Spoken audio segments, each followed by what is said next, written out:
Assalamualaikum warahmatullahi wabarakatuh. A'udzu billahi minasy syaithanir rajim. Bismillahirrahmanirrahim. Alhamdulillahilladzi an'amana 'alaina bi ni'matil imani wal islam. Ashhadu an la ilaha illallah wahdahu la syarika lah wa ashhadu anna sayyidana Muhammadan abduhu wa rasuluhu la nabiyya ba'dah. Allahumma fasalli wa sallim ala sayyidina Muhammadin wa ala alihi wa ashabihi wa man tabi'ahum bi ihsanin ila yaumiddin. Wa qala Allah ta'ala fil Qur'anil Karim, a'udzu billahi minasy syaithanir rajim. Ya ayyuhalladzina amanu taqullaha wa kunu ma'as shadiqin. Al-ayat wallahu a'lam bimuradih.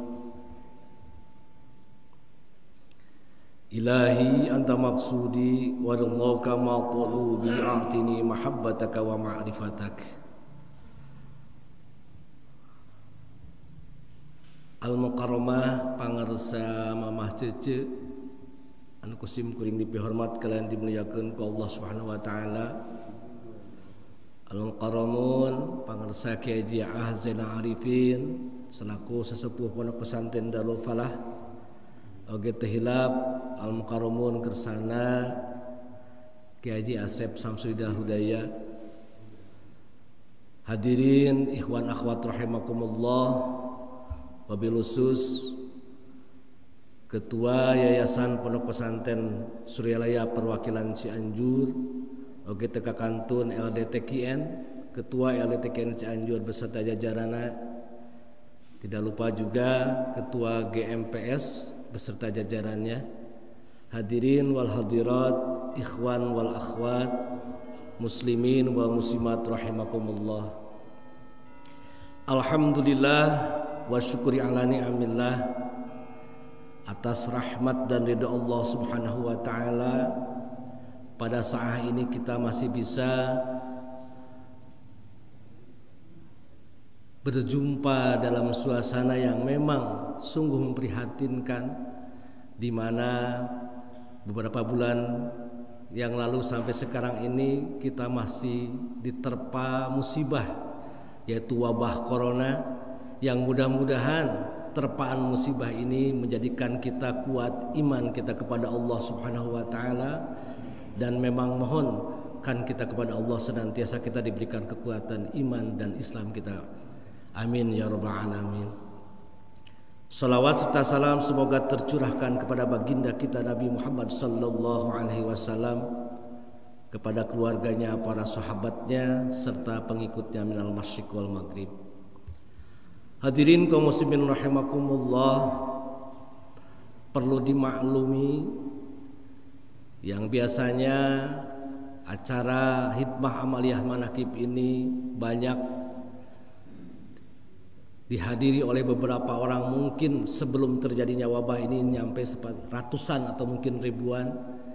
Tapi kita sebagai manusia atau sebagai umat Islam yang diwajibkan taat kepada aturan agama maupun negara, di mana negara kita membatasi jangan sampai terlalu banyak terjadi kerumunan, dikhawatirkan terjadi madarat, karena kita tahu dan kita sadar bahwa wabah ini begitu dahsyat, sehingga perlulah kita menjaga diri kita, menjaga keluarga kita, anak-anak, dan menjaga tetangga kita, umumnya saling kita menjaga antara sesama muslim. Insyaallah tidak pernah ada yang tidak ada hikmahnya apabila Allah menurunkan sebuah musibah maupun bencana. Hadirin kaum muslimin rahimakumullah, pada malam ini insyaallah saya akan memberikan tema yang pertama, harta yang terbaik adalah kejujuran. Yang kedua, senjata terhebat adalah kesabaran.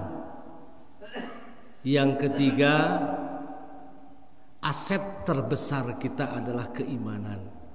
Dan yang keempat, cara atau komunikasi yang terbaik adalah doa dan zikir kepada Allah Subhanahu wa taala. Tadi telah saya bacakan firman Allah dalam Al-Qur'an, a'udzubillahi minasyaitonir rajim. Ya ayyuhalladzina amanuttaqullaha wa kunu ma'as shadiqin. Hei orang-orang yang telah beriman, bertakwalah kamu kepada Allah. Wa kunu ma'as shadiqin, dan hendaklah kamu bersama-sama dengan orang-orang yang shadiq, yang benar atau yang jujur. Kenapa dikatakan bahwa harta terbaik adalah kejujuran? Seseorang bisa sukses apabila dalam dirinya tertanam kejujuran. Seorang pengusaha akan sukses kalau dia jujur. Seorang pekerja akan sukses kalau dia jujur.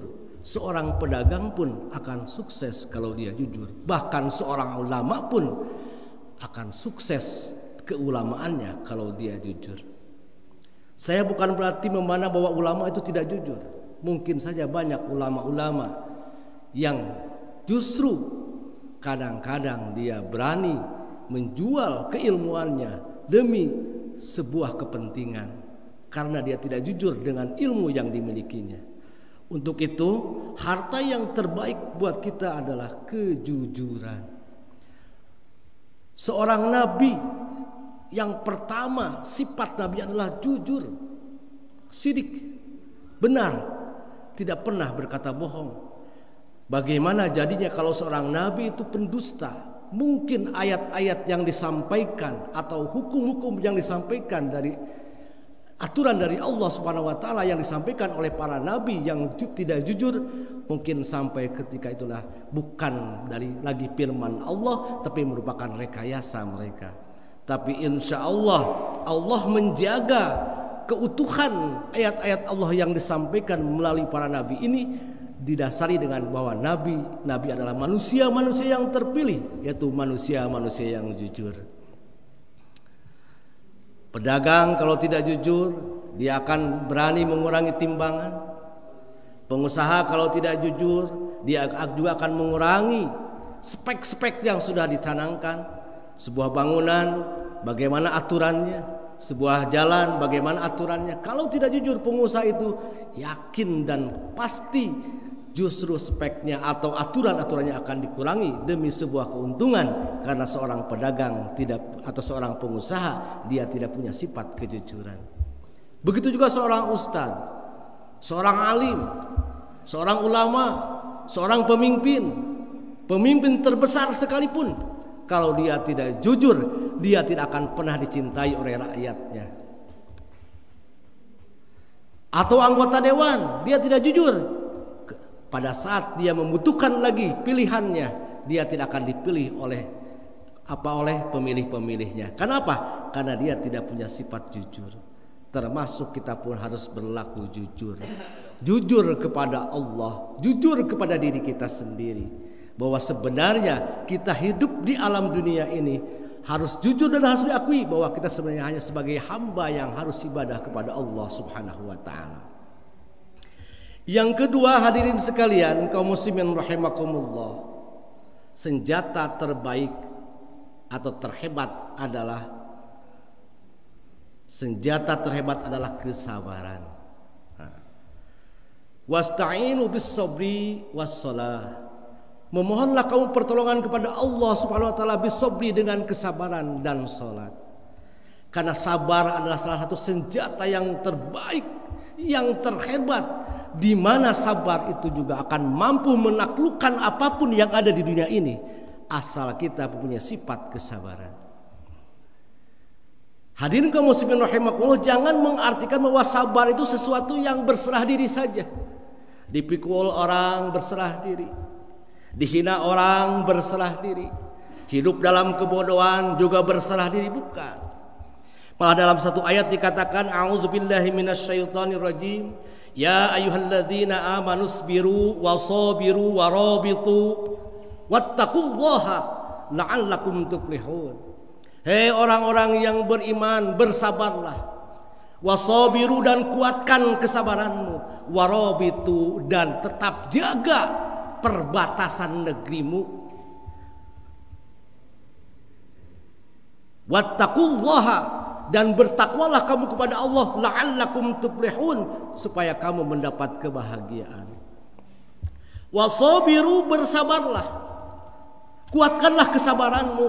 Warabitu, tetap jaga perbatasan negerimu. Yang dimaksud di sini hadirin kaum muslimin rahimakumullah, walaupun asbabun nuzul ayat ini adalah menyangkut masalah peperangan, tapi bisa dijadikan gambaran. Setelah sabar kita ada penjagaan. Warabitu, tetap siaga, tetap jaga perbatasanmu. Maksudnya kesabaran itu bukan berarti kita hanya pasrah saja kepada Allah Subhanahu wa taala, tapi diperlukan juga kita berikhtiar.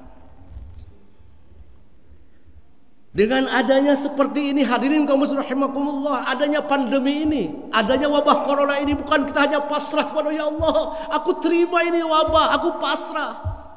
Tapi tidak pernah ada ikhtiar, tidak pernah ada usaha, tidak ada pernah menjaga jarak, tidak pernah ada stay at home kata orang itu.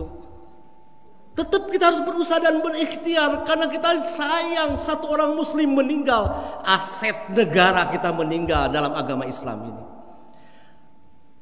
Sayang kalau umat-umat muslim banyak yang meninggal di negara ini. Karena apa? Karena banyak orang muslim yang meninggal, justru akan tumbuh agama orang-orang yang beragama di luar Islam. Dan mungkin tahun yang akan datang atau 10 tahun yang akan datang, justru kita sudah tidak menjadi mayoritas lagi. Itulah yang sebenarnya harus kita jaga. Jangan sampai saudara-saudara kita justru meninggal dengan sia-sia karena adanya wabah corona ini. Warabitu, tetap jaga siaga, jaga perbatasan negerimu. Wattaqullaha la'allakum tuflihun, bertakwalah kamu kepada Allah, la'allakum tuflihun, supaya kamu mendapat kebahagiaan.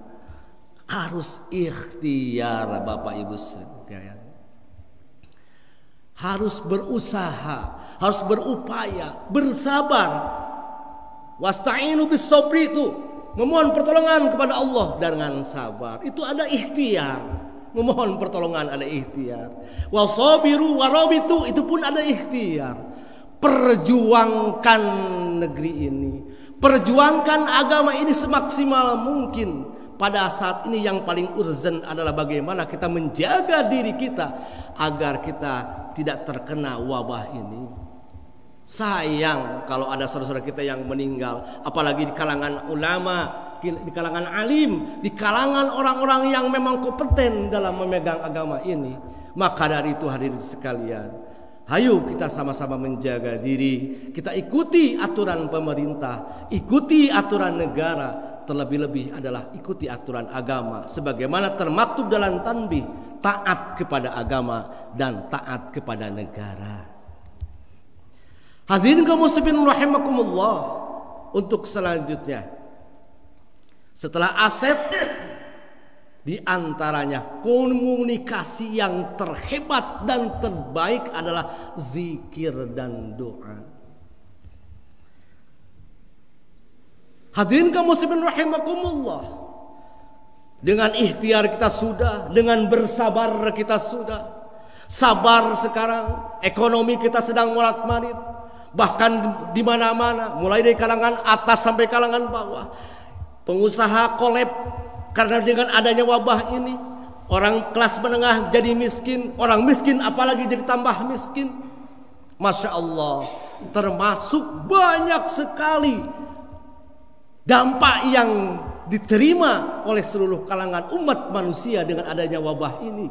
Tapi tetap kita jangan melupakan bahwa sebenarnya itu adalah datangnya dari Allah, dan kita kembalikan lagi kepada Allah Subhanahu wa ta'ala.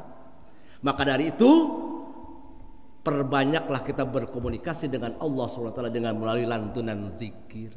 Iza zakartani syakartani, apabila engkau berzikir kepadaku, apabila engkau mengingat aku, syakartani, pertanda engkau syukur kepada aku. Fazkuruni azkurkum, maka berzikirlah kamu kepadaku, azkurkum, aku pun akan mengingat kalian, aku pun akan berzikir kepada kalian. Artinya apabila kita sering mengingat Allah Subhanahu wa taala, sering berzikir kepada Allah Subhanahu wa taala, tentunya Allah pun akan ingat kepada kita. Ingat kita kepada Allah, hanya kita memuji, hanya kita mengingatnya, tapi ingat Allah kepada kita.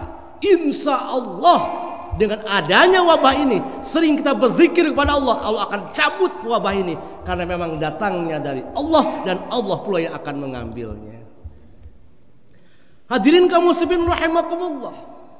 Dan ini memang sudah diberitakan jauh-jauh sebelum di dalam ayat Al-Quran. Bisa saja ini merupakan satu ujian. Wala nabluwannakum bisyai'in minal khauf wal ju'. Allah akan uji dengan rasa ketakutan, dengan rasa kelaparan. Orang takut sekarang keluar, takut berusaha, takut berniaga, diberikan ketakutan, ujian ketakutan dengan adanya ini. Wal ju', kalau orang sudah takut mungkin malas berusaha, bahkan usaha pun tidak ada. Pedagang-pedagang ditutup, mal-mal ditutup, pasar-pasar dibatasi, bahkan bisnis-bisnis pun dikurangi. Semuanya dari segala lini. Bisa saja akan terjadi kelaparan kalau memang sudah sampai parah itu. Tapi insya Allah kita tetap senantiasa perbanyak kita berzikir kepada Allah, kita mengingat Allah Subhanahu wa ta'ala. Karena hadirin sekalian, apapun yang terjadi di dunia ini adalah semuanya skenario Allah. Qul kullum min indillah, katakanlah oleh Muhammad, kullun, setiap perkara min indillah, datangnya dari Allah Subhanahu wa ta'ala. Tapi bukan berarti kita harus pasrah, ya Allah ini datang darimu, ya Allah aku berikan kepadamu, ya Allah. Tapi tetap kita harus berikhtiar menjaga diri kita. Ya ayyuhalladzina amanu, ya ayyuhan nas, hei sekalian manusia, jagalah dirimu, ku anfusakum, jagalah diri kalian, wa ahlikum naro, dan jagalah diri kalian, wa quduhan nasu, yang bahan bakarnya dari wa quduhan nasu wal hijarah, yang bahan bakarnya dari manusia dan batu. Jaga diri kamu dari api neraka dan keluargamu yang bahan bakarnya dari manusia dan batu. Ini pun adalah salah satu cara kita menjaga sesuatu dari malapetaka ini, dengan kita membina keluarga kita, membina anak-anak kita, membina saudara-saudara kita. Hadirin kaum muslimin rahimakumullah. Saya merasa bangga dan bahagia, terutama di Pondok Pesantren Darul Falah ini, di mana sekarang aktivitas para pemuda begitu dahsyat. Para pemuda aktif. Saya teringat waktu itu, kalau mungkin ada banyak saksi hidup, di sebelah pinggir kolam itu ada pohon naon kurang mah itu teh tanggal palem ya. Pohon palem itu masih tua-tua, udah gede-gede segede gini. Tua-tua. Waktu itu almarhum pangersa Kiai Jaang Muhammadul Aziz, mudah-mudahan beliau ada dalam rahmat dan ridha Allah Subhanahu wa taala, dan senantiasa beliau tetap membimbing kita secara kerohaniannya. Dan saya yakin orang-orang seperti beliau itu bukan mati biasa seperti matinya kita. Insya Allah beliau masih bisa membimbing kita. Suruh dipangkas, kata orang Sunda mah suruh ditebang, cek orang Sunda mah kudu dituar, ganti dengan yang muda-muda. Dan inilah memang terbukti. Alhamdulillah, RDTKN dipegang oleh orang-orang yang muda, GMPS juga dipegang oleh orang yang muda. Mudah-mudahan adalah salah satu pembaharuan di mana memang generasi muda harus dipersiapkan. Hayyul fata bil ilmi, hidupnya pemuda dengan ilmu. Seorang pemuda bisa hidup, bisa berupaya kalau dia mempunyai ilmu, dan ilmu perlu dicari. Pentingnya ilmu untuk bisa membedakan mana yang baik dan mana yang buruk. Pentingnya ilmu untuk bisa mengetahui bagaimana kita bisa menjalani kehidupan ini. Seorang pedagang harus paham tentang ilmu dagang. Seorang pengusaha pun harus paham. Seorang pekerja pun harus paham tentang keilmuan. Tapi tidak berhenti dari hanya memahami ilmu. Wahayul ilmi bil amal. Hayul fata bil ilmi, hidupnya pemuda dengan ilmu. Wahayul ilmi bil amal, hidupnya ilmu dengan amal. Ilmu sebesar apapun, ilmu sehebat apapun, kalau tidak diamalkan tak ada gunanya. Bahkan menurut Syekh Abdul Qadir Zailani, aku lebih menghargai orang yang beradab daripada yang berilmu. Bahkan saya pernah lihat dalam satu slogan Pangarsa Abah Anom bilang, letakkan ilmumu, amalkan zikirmu, karena zikir ibarat nasi yang matang. Itu ada salah satu slogan. Maksudnya bukan ilmu itu untuk diletakkan, ditinggalkan, tapi jangan dulu bangga dengan ilmu, karena ilmu juga bisa menghijab hidayah yang akan datang kepada kamu. La hijaba ila ilmaka, tidak ada yang menghijab dirimu kecuali ilmumu. Merasa kita punya ilmu, merasa kita punya sesuatu, akan datang ilmu yang lain, kita sudah menghalangi dengan ilmu kita karena kita bangga dengan ilmu yang kita miliki. Maka dari itu, hidupkan ilmu itu dengan amal. Amal itu diantaranya adalah dengan adab. Karena kata Syekh Abdul Qadir, aku lebih menghargai orang yang beradab daripada orang yang berilmu. Ada orang yang mahir baca kitab, pandai membaca kitab gundul, wah merasa bangga dengan kitabnya. Bahkan dalam kitab Khazinatul Asrar dikatakan akan datang suatu masa di mana orang merasa bangga dengan membawa kitab kuning atau dengan kitab, tapi dia tidak pernah merasa bangga dengan membawa Al-Quran, kitab Al-Quran. Mungkin sekarang sudah banyak terjadi. Orang menganggap sepele, orang itu tidak bisa baca kitab, dia hanya bisa baca Quran, dianggap enteng. Padahal hadirin kaum muslimin rahimakumullah, apalah artinya ilmu kalau tidak diamalkan. Dan amal ilmu yang paling utama bagaimana kita mampu menjadi orang yang beradab. Wahayul amal bil ikhlas, apalah amal artinya kalau tidak ikhlas. Sebab Allah Subhanahu wa taala memerintahkan kepada kita beribadah, ya ayyuhalladzina amanu wa ma umiru illa liya'budullaha mukhlishina lahuddin. Wa ma umiru illa liya'budullaha mukhlishina lahuddin. Tidaklah kami perintahkan untuk beribadah illa wa ma umiru illa liya'budullaha mukhlishina lahuddin. Tidaklah kami perintahkan kecuali untuk beribadah mukhlisin, untuk ikhlas.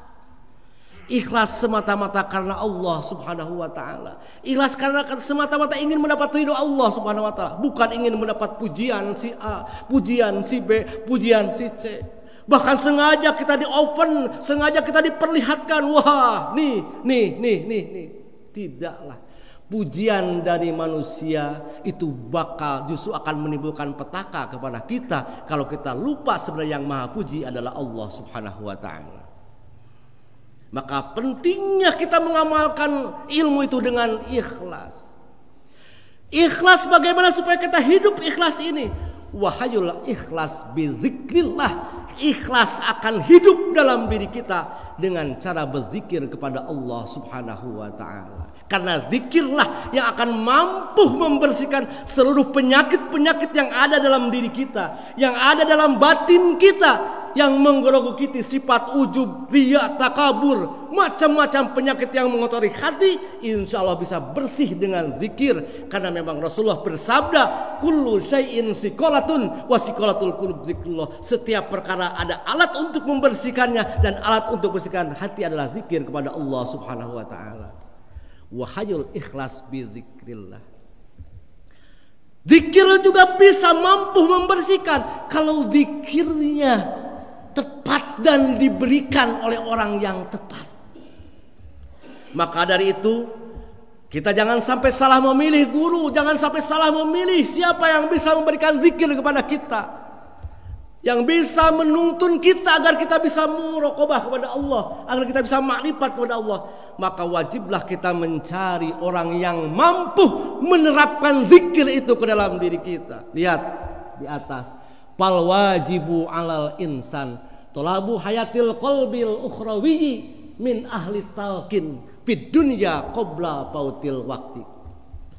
Wajib kita mencari agar hati kita bisa berzikir, mencari guru yang bisa menerapkan zikir kepada kita sehingga zikir itu mampu membersihkan hati kita, di antaranya supaya muncul keikhlasan dalam beramal kepada Allah Subhanahu wa taala.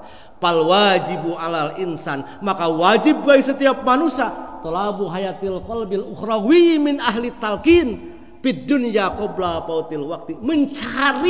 Mencari neangan cek urang Sunda mah orang yang mampu menerapkan zikir. Siapa? Ahli talqin.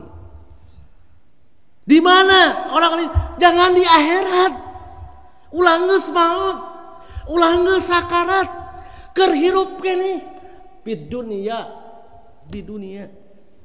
Di akhirat mah geus beak, geus urusan, sudah beres urusan kita di dunia. Justru kita harus cari di dunia. Untuk apa? Kelak agar kita mampu hidup ini betul-betul sesuai dengan tuntunan Allah. Wajib kita membersihkan kalbu kita. Qabla pautil waktu, sebelum habis waktu. Saencana beak waktu Bapak Ibu sadayana. Dari keur sakarat mah eta mah geus rek beak. Keur leuleungan, kadang inget, kadang henteu, kadang eling, kadang henteu. Cek urang Sunda mah. Kalau lagi sakarat mah orang itu udah diambang antara ingat dan tidak ingat. Makanya sakarat itu diartikan mabuk. Apalagi kalau sudah meninggal, sudah mati, itu sudah tidak ada urusan lagi. Kecuali amal yang dia bawa dikerjakan di dunia akan dipertanggungjawabkan nanti di alam akhirat. Justru sekarang inilah kita masih hidup, kita masih bersatu antara jiwa dan raga kita, antara ruh dengan jasad kita, agar kita mampu hidup kita ini betul-betul dalam bimbingan Allah Subhanahu wa taala. Maka wajiblah kita mencari orang yang mampu menghidupkan zikir kita. Wahayu zikri bitalkin, hidupnya zikir dengan talqin. Hidupnya pemuda dengan ilmu, hidupnya ilmu dengan amal, hidupnya amal dengan ikhlas, hidupnya ikhlas dengan zikir, hidupnya zikir dengan talqin. Karena kita sekarang masih dalam keadaan hidup, masih bisa dituntun. Kalau orang sedang sakarat mah sulit dituntunnya. Sedang mabuk, namanya orang mabuk. Silakan tanya orang mabuk. Kadang-kadang jawabannya betul, kadang-kadang tidak. Hadirin kaum muslimin rahimakumullah. Sebagai kesimpulan, yang tadi harta terbaik adalah kejujuran, senjata terhebat adalah kesabaran, aset yang terhebat adalah keimanan.